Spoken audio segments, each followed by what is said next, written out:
I'm Phil Bleasy. This is my Morgan three-wheeler.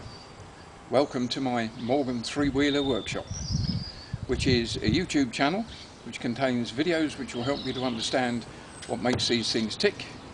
It will also help you to carry out routine maintenance and servicing tasks, minor repairs, and it explains all about the upgrades that I make for the drivetrain. I make an upgrade for the cush drive on the crankshaft, the centre cush drive.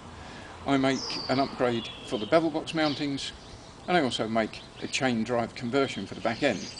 These I install for you, or you can come and work with me in my workshops and we'll install them together.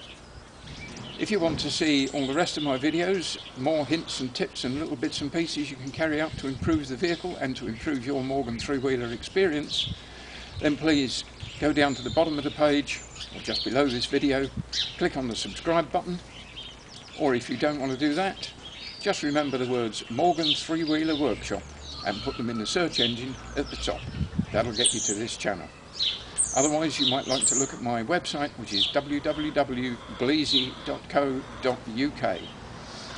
Enjoy your experience. Happy three-wheelering. Bye. Okay, this little video is about how to take out the rear wheel. There's all sorts of reasons why you might want to take out the rear wheel, because you've got a puncture, because you need a new rear tyre, because you might need to inspect or change the brake linings in the back brake drum. You may even want to change the wheel bearings. All sorts of reasons why you might need to take it out.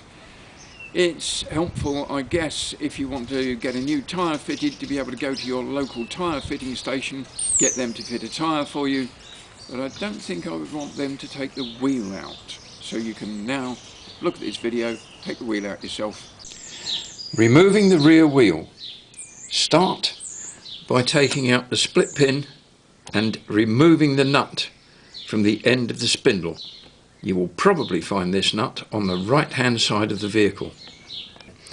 Undo the lock nut on the belt tensioner screw and screw the screw right out, almost to the end.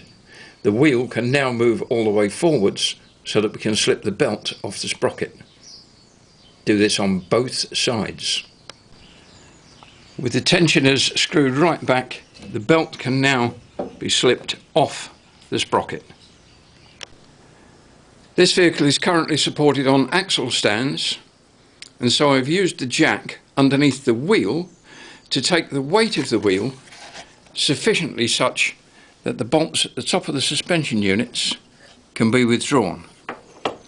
If you don't have the benefit of the vehicle up on axle stands, then as you jack the vehicle up, don't take the wheel right off the ground, but just jack the vehicle up until those two bolts can be withdrawn. Once they're out, then you can jack the vehicle the rest of the way in order to remove the wheel. Now lower the wheel or jack up the car until such time as the wheel spindle here can be withdrawn below the side of the bodywork. You will then have to drive the wheel spindle out from the other side. Unfortunately, put in this way round, this means that the rusty bit inside the brake drum will have to be driven through the bearings, so you might have to drive it quite hard. When we put it back together, I'll explain later on, we will put it back together the other way round.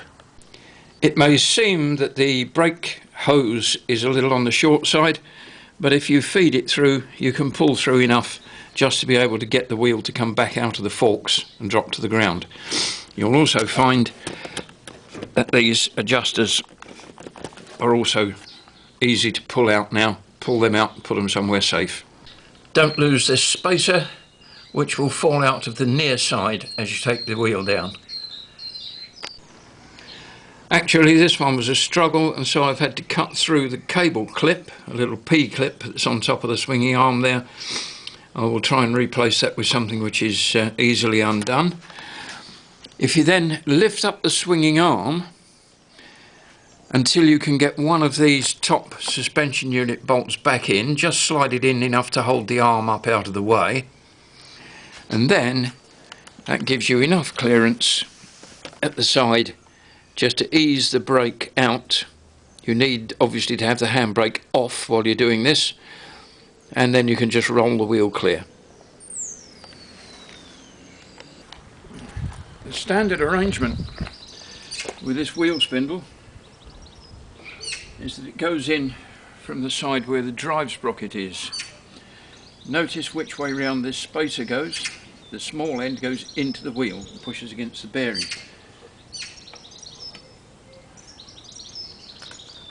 On some models, not this one, this area of the shaft is exposed to the atmosphere inside the brake drum and can get contaminated with dust, can get wet, damp at least, and it can go rusty. You then have to drive that rusty portion out through the wheel bearings, which is not good. You have to put quite a lot of pressure on here to push it out. What I do on my vehicle, because my one does suffer that contamination,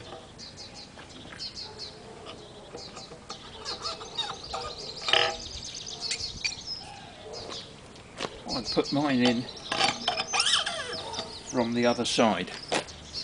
Don't forget the spacer goes that way round on there. Put the nut on this end. Makes absolutely no difference to the performance or strength of the thing, but does mean you don't have to drive that rusty bit out through the bearings.